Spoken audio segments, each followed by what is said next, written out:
This is Michael Popok. You're on the New Legal AF YouTube channel, and I'm at the intersection questioning whether Donald Trump just sealed his fate in Pennsylvania by insulting the entirety of the 600,000 Latin American voters in Pennsylvania in a state that's must win for him and must win for Kamala Harris. I mean, if she wins Pennsylvania, Wisconsin, and Michigan, game over. President-elect, Madam President-elect Kamala Harris. So why would Donald Trump allow the lead speaker, the comedian, if that's what he's called, Kill Tony, to kill Trump by making fun of, disparaging, and demeaning the proud Latin community and Puerto Rican community in America? At a time where every vote counts, where the 580,000 people that are voting in Pennsylvania or have voted in Pennsylvania that are of Latin descent, the vast majority of which are Puerto Rican, got insulted and disparaged over and over again, saying they don't practice proper birth control. I mean, is this like a 1950s blue record by some comedian? I mean, this is 2024, where you make jokes about Jews being cheap, about Hispanics not being able to use birth control and having so many children, and calling that beautiful island of Puerto Rico, where I have been a number of times, where my parents had their honeymoon, a floating pile of garbage, to the laughs of people in the Madison Square Garden rally that rivaled the American Nazi rally of 1939, also in Madison Square Garden. That's okay. I mean, did that seal the fate for Donald Trump and a must-win state for him? There are 19 electoral votes that are up for grabs in Puerto Rico. Biden won by 81,000 votes.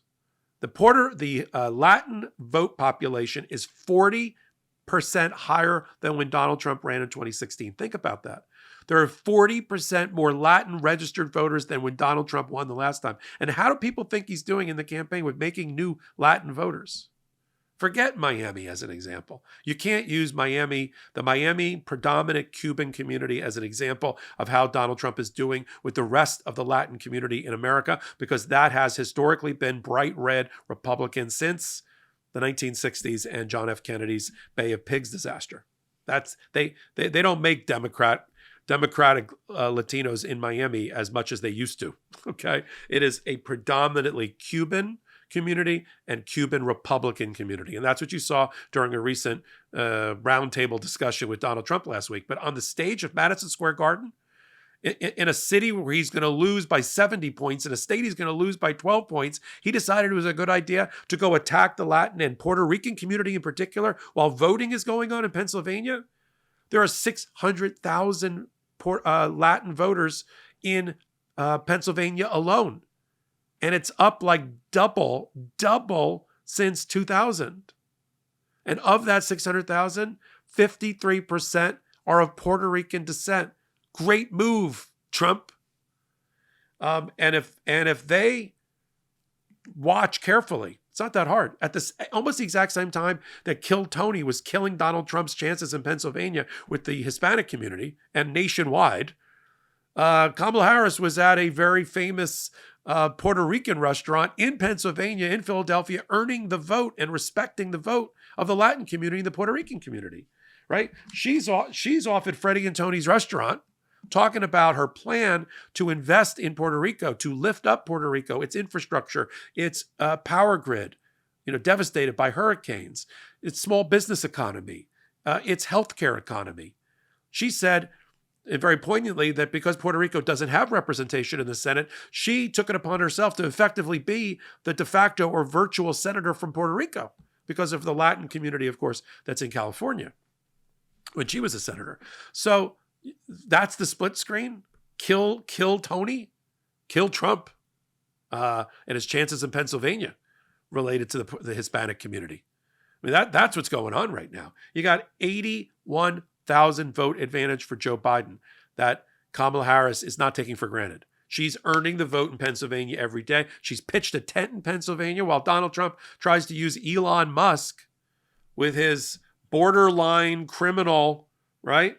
$1 million lottery. Oh, it's not a lottery that we're handing out randomly for voter registration or voter votes, which is totally illegal. It's a job offer. He changed it a day later. You're going to be a spokesperson for MAGA and for us. We're going to give you $1 million randomly, a lottery, which is illegal. I don't know who's going to take advantage of it being illegal, which prosecutor is going to wake up and do it, but it's coming. Now, look, we have, this is the intersection of law and politics on this show. So I wanted to make it clear right now. You've got 17 million Latin voters that should stand up and listen, not because J-Lo, Ricky Martin and Bad Bunny have gotten together with their 315 million followers and said, this is how he thinks about us. We're garbage. We're trash. This is how the person running to be the president of the United States and a former president of the United States feels about America. We're garbage and we're trash. We're the world's garbage can. You think the rest of the world feels that way? I meet people from around the world about, I don't know, every other day in Manhattan when I'm walking around working and people spot me related to the show and I talk to them. I just met a group of guys from Poland who are doing an Airbnb near my office about how they see America. And the first thing they said to me is, where can we buy Kamala Harris material for our wives back home to show support? Right. And this is the person running to be the leader of the free world. He's going to be the head of our American brand. He's going to have our torch of freedom. Donald Trump, the person who thinks he's running to lead a garbage can. Make America great again? America, let me tell you something. America, except when he was in office, is the beacon of the shining light around the world of freedom and democracy. And all that our foreign enemies, forget about the domestic ones for a minute, Russia, Iran, China, parts of India, that want to see our country undermined, compromised, and weakened, is they want a weak president of the United States. Donald Trump's not seen as tough and strong. He's seen as crazy and weak and small.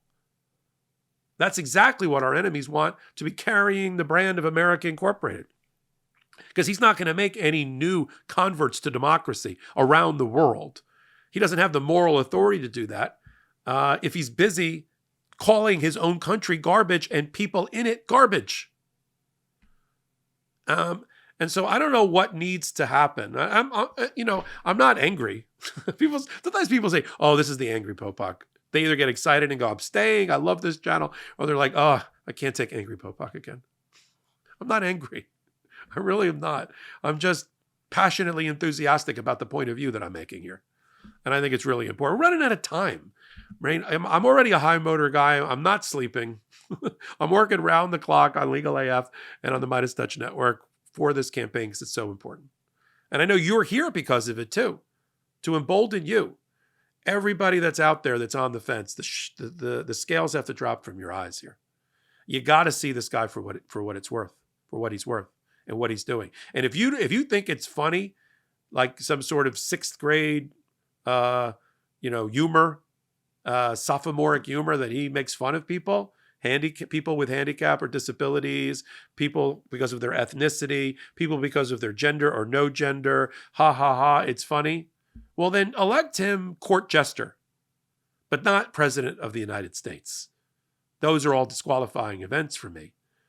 And if you think it's funny now, it's not going to be funny when he turns his ire, his attack, his concentration camp threats, his enemy of the people threats, his weaponization of the Justice Department threats and imprisoning you threats to you and your group of people, whoever you are, because you're something. Unless you're Native American, you're something. You came from somewhere, right? Look around your family. You're telling me you don't have a person who identifies not heterosexual in your family? You're not looking hard enough. So he's attacking not foreigners, not the other. He's attacking fellow Americans, which means he's attacking you. How do we put an end to it? We write our own story. We write the last chapter of our own story. We can pick the ending to this American story in this chapter by voting. I voted already, yes. Up and down, blue, top to bottom, from President of the United States down to dog catcher. To paraphrase a friend of mine, I wouldn't let the Republicans run a bath, let alone any part of the government, municipal, local, state, federal. And the Supreme Court's on the ballot, of course. The abortion is on the ballot. Women's right to choose is on the ballot. Women being restored to first-class citizenship in this country is on the ballot. And you have from now, unless you've already early voted, and there's tens of millions of people that have, like me, And now I can just, without having to worry about standing in line at the polls, I can now vote and be back here on the microphone talking to this audience here. Thanks for being on Legal AF, the new YouTube channel.